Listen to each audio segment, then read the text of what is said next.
This is the quartermaster of the outlawed Есфигмен monastery, who gathers supplies for his fellow rebels in what they call the outside world.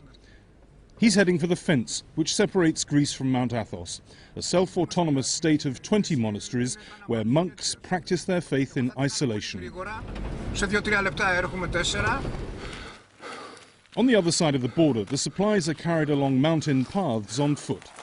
The most important supplies are medicines for Есфигмен's infirmary. Take your machine, come.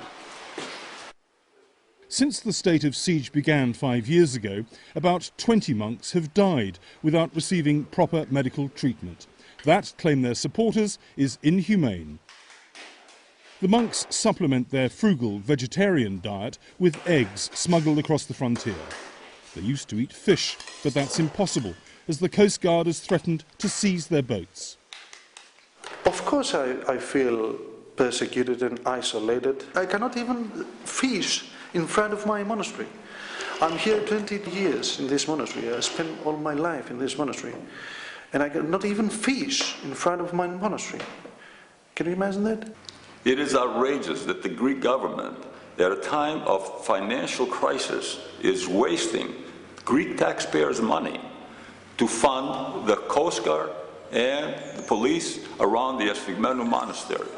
All the fathers want to do is simply to pray.